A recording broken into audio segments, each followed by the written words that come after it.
Welcome back to Gearhead's Garage. It's going to be a stinky one, and we're playing with those chemicals under the sink your mom told you never to touch.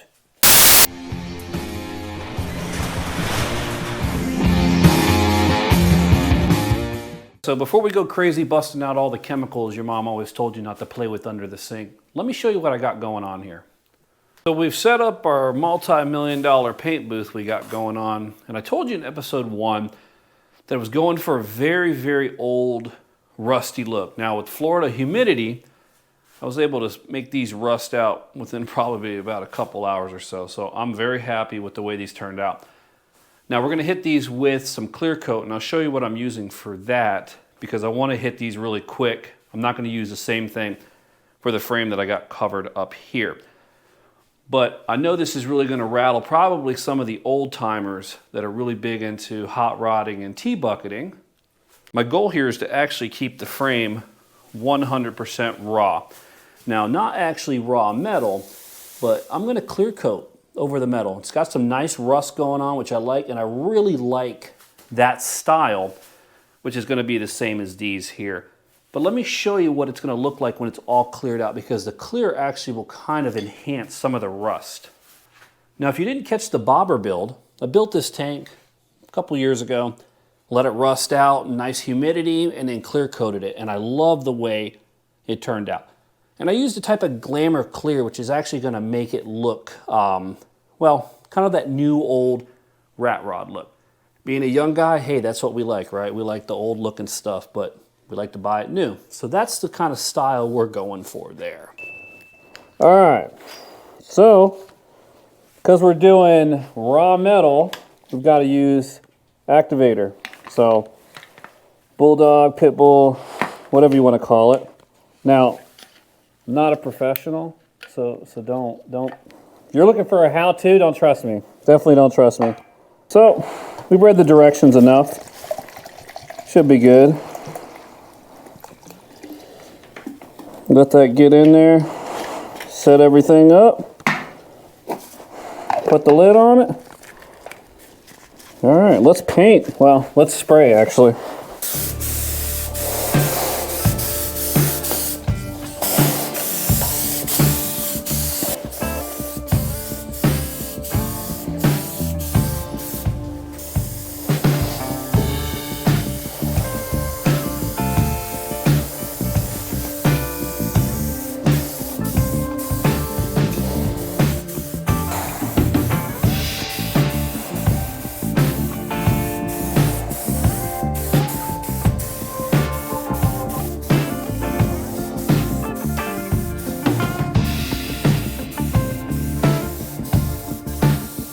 So we got tired of painting, so we're letting the neighbor do a little painting for us. Stuff smells absolutely terrible. Absolutely terrible smelling. So what do you think? You think you can do this professionally? Sure. Probably not. Yeah. Oh my God. All right, guys, so we got the adhesion promoter put on, and you can't really tell a difference, obviously, because it's clear. And it went on clear. But now that we've given it some time to actually cure out, we are ready to use the clear. Now remember, I'm gonna be doing these a little different, so we're not gonna touch these yet, but we're gonna use the Nassim clear here, as well as we're gonna be doing a cocktail because down here it's stupid hot. So we have a medium temp and a high temp. So I'll show you guys how to do the cocktail for this. It's pretty simple. It's a 2-to-1 mix, but we're gonna do 2, half, and half. So get 1 ounce out of these. With super limited space here, and I remember reading some comments on some of the T Bucket forums on how guys didn't have any room to really do anything. But I can tell you, for there's a will, there's a way. So we're gonna do 10 ounces of the Nassim clear here. Nassim, whatever. And then we're gonna mix our little cocktail to go with that there. So we're gonna do the high temp here. We'll do about 3.5, actually, well, 2.5. Again, it's called a cocktail for a reason, and the reason we're doing this is they didn't have enough of the high temp stuff. Let's fill the gun.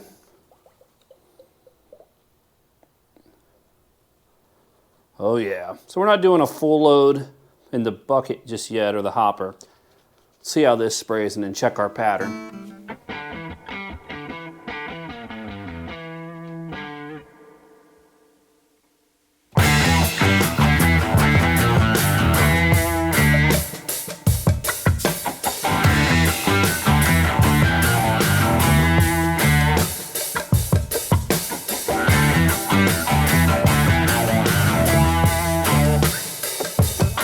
All right, so we got the first coat down, so we need to do a second and third. But when I started the initial spray, I sprayed way too heavy here. I had knocked the pattern button and it just completely dumped here. So I'm hoping that'll be okay once it runs off because of the heat. But I'm not really too concerned because it is on the bottom and you won't really see it. And here's on the other side. So we're looking pretty good, giving it a nice sheen to it. Love it how I can still see everything. That's the style that I'm going for, is that raw look.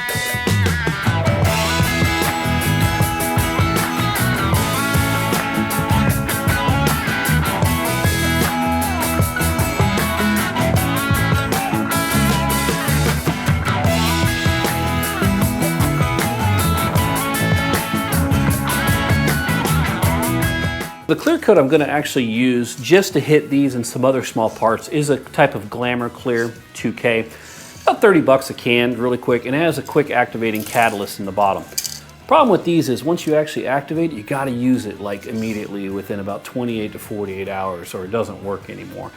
But the results with this is absolutely crazy. So let's pop the top on it and get going.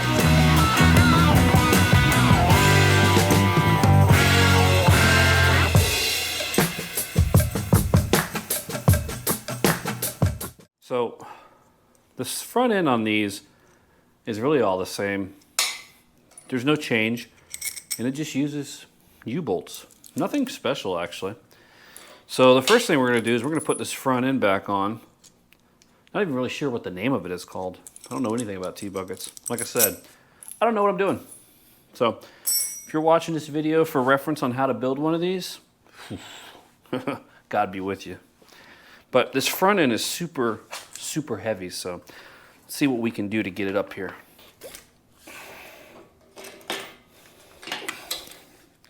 I'm sure there's an absolute better way to do this. So if you guys have built one of these before, I'll take some feedback for the next one I do in 30, 40 years when I'm 70 years old. I'm definitely not strong enough to pick this thing up by itself.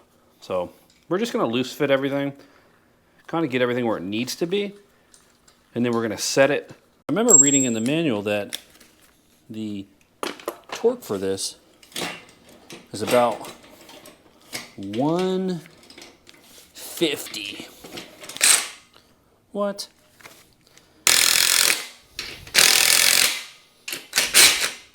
Damn.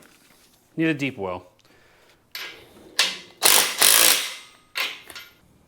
So next we got to do the shocks. Keep referencing the manual here on this one, but glad we got some colored photos because I don't want to be out here any longer than I need to. 6 o'clock at night and it feels like it's 105.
So I know you guys are tired of watching me finger paint here, and it's time to actually install brake master cylinder here. And there's a few parts in here, not too much, but I think we might be missing the hardware to actually mount it, so I'm not really too sure. If you have a box of nuts and bolts, and looking through the manual, there really isn't any mention of it.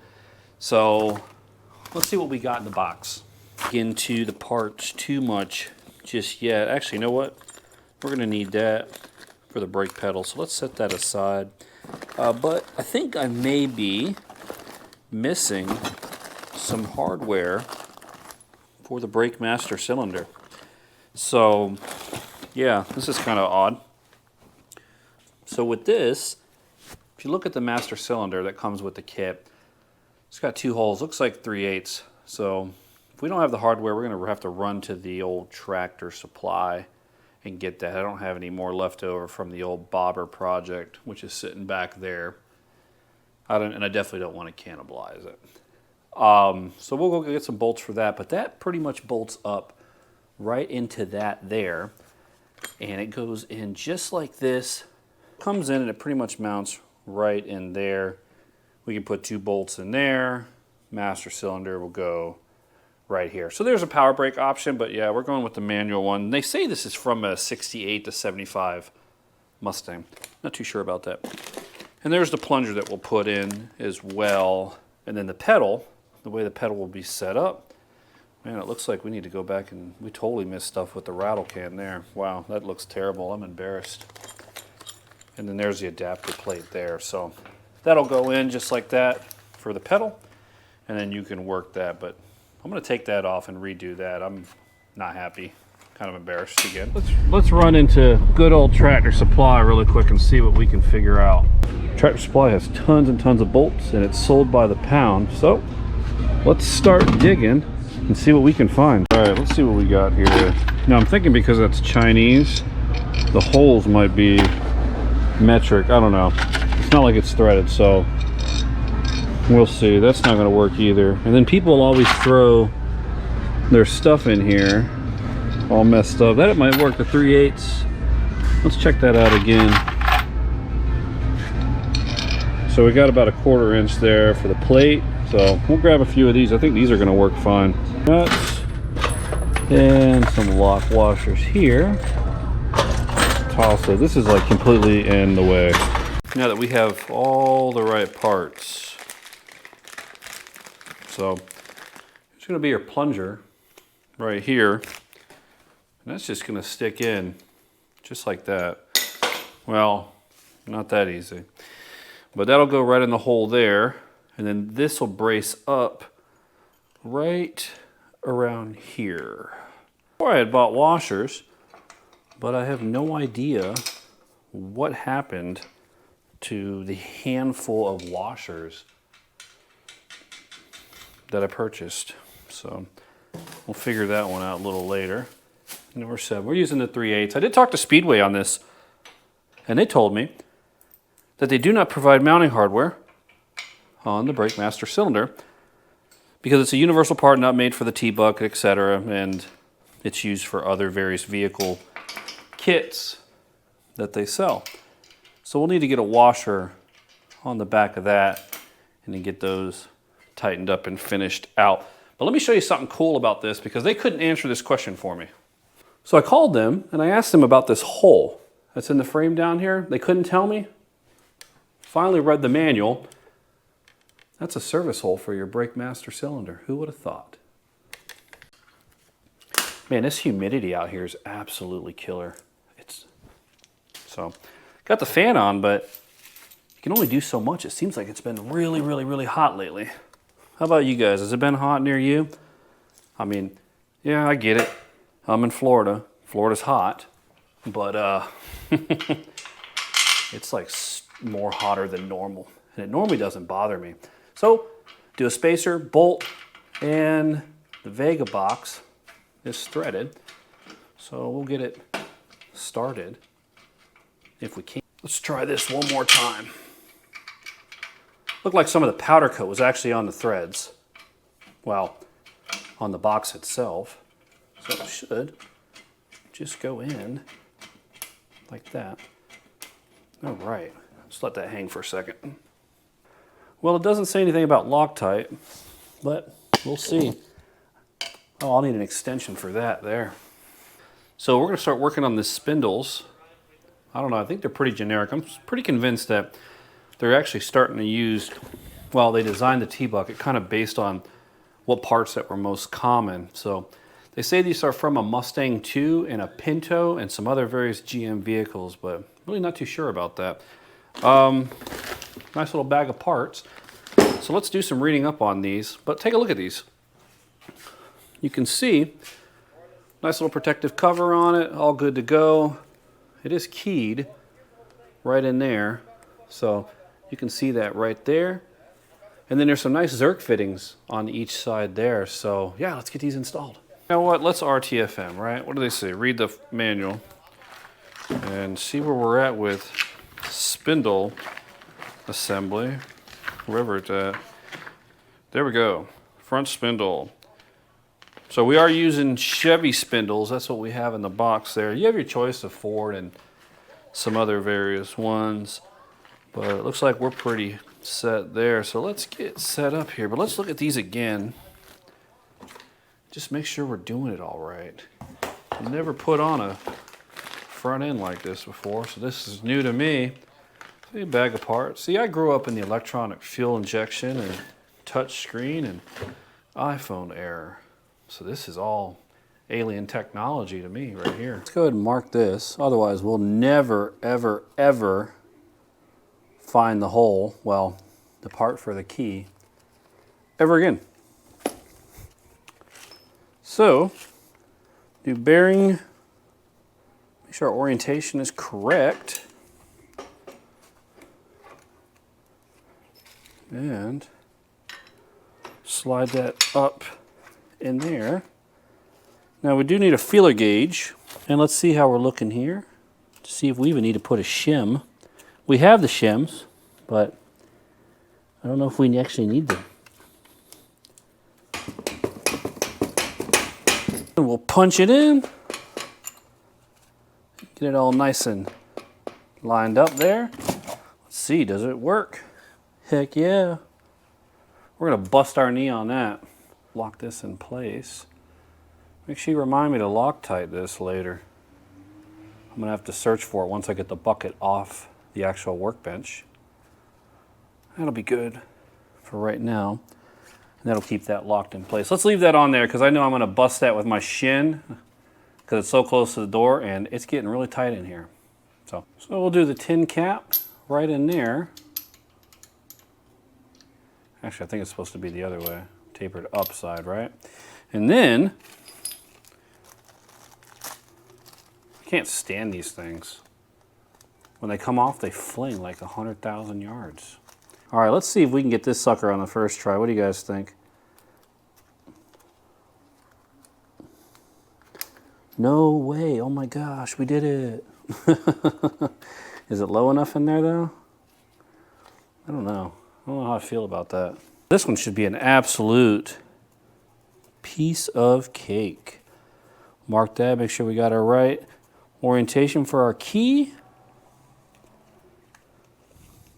It took me like 10 minutes to figure out why the kingpin wasn't originally going in. And I saw that they had actually screwed these Allen keys in. No idea, who would have known? So, again, the directions aren't 100%. You're gonna have to use some common sense, but what's that Geico commercial they say? So easy a Sasquatch could do it. I don't want to get sued or nothing now. You know how these things go. Wow.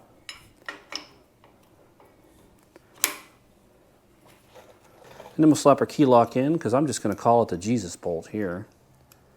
Because if this comes off, you're screwed. So. I didn't see any play in that one. I forgot to pull the feeler gauges out. Let's try that. All right. We're good there. Man, we're almost a master like putting these on. Wait till it's time to do the one on the bottom. It's gonna suck. Which orientation did we do? Do you guys remember? I think it was like that, right? Let's see if we can go for 2 here without flinging it across the room. Oh my goodness, look at that. Nice and locked in there. Are we good? Oh man, the shin buster fell off. Man, I was just about to call it. Got the 3rd one here. Look at this. More parts. I guess we're going to be working late tonight. Here we go again. Parts. I don't even know where to start. So I placed this order just a couple days ago. It came pretty quick. So we're actually going to use, oh, look at this. This is going to be the transmission radiator. So I wanted to go with the undercool external one, but I went with a frame style mount. Look at that. So we'll mount it like parallel, actually lateral on the frame, right? And then the transmission will go right in here, come out the other side. We're gonna run it to the front T-bucket radiator and then swoop it back around. So, well, I got them all open here and there's a free hat in here. It's pretty nice. I'm gonna put that on. They probably sent it because they know I'm a sucker for building a T-bucket. No, I'm just kidding. No idea, it's probably a bracket plate. Oh. No idea what that is. Look at that. Bag of nuts and bolts. Gotta love it. Gotta love it. Especially when the directions are kind of hit and miss. Oh, nice. They sent me some new stickers. So we'll set that aside. Set that aside. Set that aside. What is this? Dang, look at that. Look at that. And it's got the pads installed. Oh, man, I'm feeling lazy. Not sure which ones these are. I think these are the reproduction. I'll tell you something about them in a second here because we got 2 separate pads that we're actually, well, calipers that we're actually using. All right. More bolts, more bolts.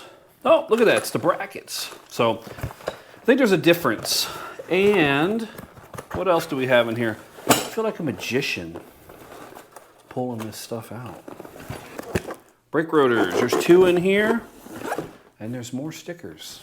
So I think this box here clocked in at like 67 pounds, which is insane. It's pretty big for, oh, more rotors. Imagine that. I'm assuming that's a brake caliper. Pads, bolts. Oh man, I actually got to install the pads on this one. That sucks. I don't know if I can do that. All right, so I wanted to talk about these 2 different types of calipers that we have here because I called Speedway. They've been back ordered on some parts for some time. And honestly, their T-bucket economy brake kit for 830 doll hairs was, yeah, I wasn't gonna pay that. That was too expensive. So the guys in the Hot Rod Tech Support figured it out and sent me metric front, no, I'm sorry, GM reproduction rears, okay? And then they sent me metric GM fronts. So we're using AN3 brake lines, all that fun stuff. They put the whole kit together and it saved me like 300 bucks, so I was pretty happy about that. Well, we need to put this part on, but we did run into some issues again. Missing hardware, so I'm not sure what that brings us to. I've been keeping a tally. I think it's 5 or 6 missing items so far. But I should have put this on a little bit ago, and I never did, and it's the steering Pitman arm thing. I don't even know what it's called. Cisco, you know, whatever. But it's a really interesting little design because, if you remember I told you I'm using metric calipers for the front, which are not the standard design for what was supposed to be used. But this needs to go on, and then the bracket goes over that. So, yeah. But we did go to Tractor Supply. We did get some more hardware so we could replace the missing stuff, but I'll be making a phone call to Speedway on Monday because we're also missing the castle nuts for the spindles. You got to be like super careful with this because I had put it on backwards earlier and I had to take everything apart on the other side to actually make it work. And yeah, what the hell's going on here? Yeah, it'd probably help if I put it on the right side. And we'll put a lock nut. This thing's starting to get kind of wobbly. I'm gonna have to adjust our jack stands down low. Daniel said 1/2 inch here. Yeah, They're not all 1/2 inch. Just kind of seems like they put whatever they can in the box and called it a day. So that's the Tractor Supply nut. Those are the ones that came with it. This is the Mustang 2 adapter. So that's where the caliper will hook on right on there, and then your steering rods will go right here. Yeah, so you remember that heat advisory I told you guys about? Well, it's actually cooler in here, even though it's hot as shit, than it is outside. They say it was 115 today, but, well, with humidity felt like 115. But looked at the weather earlier and yeah, 97. All right, let's get that tightened down. So these call for 150, so we'll torque these down as well. But I will tell you though, directions for this kit, yeah, terrible. Yeah, and I get it. It's just a brake kit. Doesn't really matter.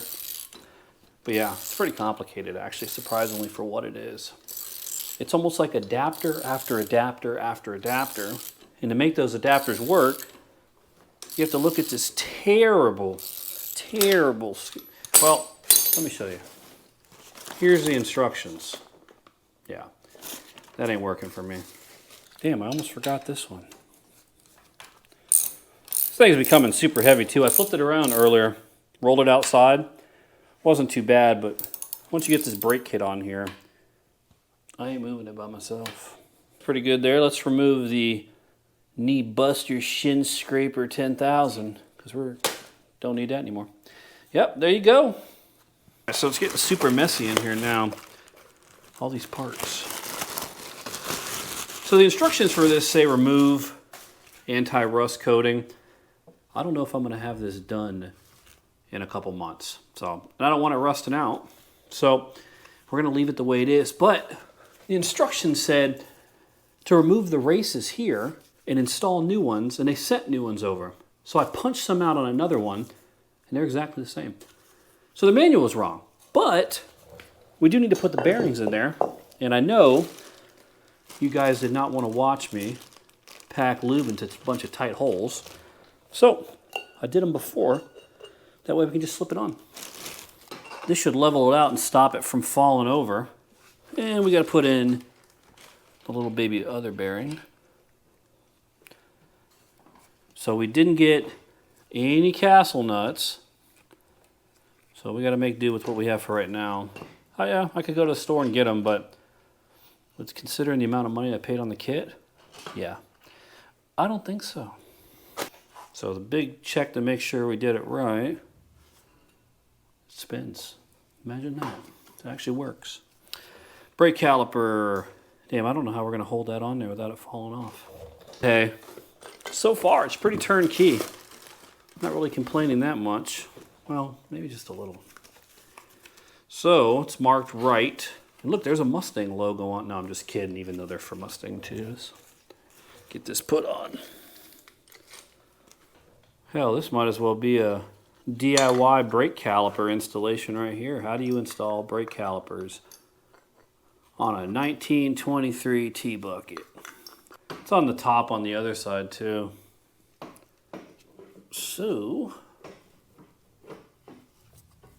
So that's on there, but we do got to get it lined up a little better because it's not really lined up very well. So I love it when people are like, oh, are you a DeWalt man? Makita fan? What are you? Well, I like the yellow. You know, most of it's all made by the same company. A lot of people don't know that. But brand loyalty, I guess, right? They all kind of operate the same. They're all overpriced. Pretty good to me. That looks like it's going to stop. I did want to paint the caliper on this, but I'm not going to. Because if I did, it wouldn't match the rest of the frame. So we're going to keep it just like that. That looks good, though. Super, super happy with that. All right, guys. So another one of our missing parts came in. Our Vega box steering pitman arm. Couldn't really do anything without this, so they shipped it pretty fast, let them know. They said it was supposed to be in there, but it wasn't. The other issue that we ran into is, not sure what number we're at for missing nuts, but had to get a nylon lock nut for that super fine thread there. So I had to go to a bunch of different places to find these. And but nobody could match up the thread. It was a real odd one, which I don't know why. But I'm going to check the torque on this because I think it's about 200 pounds or so for this portion here. So we'll get this mounted up and then get kind of the steering fixed. Well, finished. For this box, hopefully, at least they put the nut on the Vega box so we're not missing that. And this one is the one that called for like 200 pounds. So we'll actually probably put impact driver to this one. Oh, we forgot to line it up. Damn it. Guess it comes back off. Think it goes on the top or does it go on the bottom? We're gonna have to look at the photo again here. Best tool ever made, right here.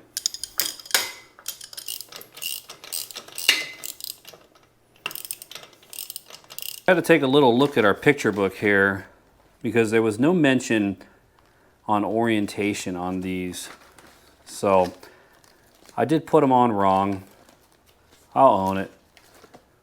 But yeah, see right here, the buckle is actually supposed to go on the bottom there. And I have it on the top. So let's fix that here. Well, it's supposed to, but it doesn't clear. What? All right. So common sense would tell me right here, you'd obviously mount it on the top so it can clear the rods here, but that is not the case because when you look at the book, it wants you to put it on the bottom side, but you can't bring it up any higher because that rod there. Well, that's a bit of a dilemma there. I wonder if there's any issue to having it right on top. Looks like we might have to be sending out an email just for clarification. I mean, I don't see an issue with it going like that. What do you guys think? Safety issue? No safety issue? I don't know. So take a look at this picture right here. They have the tie rod in on the top, and then in this one they have it on the bottom. There's no mention here, just a torque spec of 125. And then down here on the pitman arm, it specifically states that the bolt must be on the bottom. So, I mean, obviously that would probably make sense for that. But this one, I think for this, we'll just leave it on top. I'll make some phone calls and see what they say. They'll probably just tell me it's whatever. Whatever your preference is and whatever looks aesthetically pleasing. What do you guys think about that? Top or bottom? Or who cares? Because nobody looks at your tie rod ends. But we'll snug them for now because we do have to do some super crazy adjustment once we get everything down on the ground. All right, Gearhead, so I just realized we have no third member. Didn't order one yet. So that means there's going to be an episode 3. So I'll jump on Monday and get that ordered. Even though we have the axles and everything else, there's no point to do it. But let me show you the reason why. So the pumpkin is ready to receive, but if we put the axles in, obviously we're going to have to pull it all out. And the adapters go all up in here and have to be bolted in. So again, we'd have to take it all apart. So we did make an absolute mess, but very happy with the results, the way it's coming along. It's actually starting to look like a T Bucket, not just a metal frame. Still got to get that out, get it painted. Pretty excited for the motor. Hopefully we can get to that next time with the brakes for episode 3. But yeah, looks pretty good. I think we'll call it. Isn't really much we can do. Not enough parts left to put together. So again, we'll get it ordered. In the meantime, I'll be twiddling my thumbs, but God, just don't want to clean this up. Well, here we go.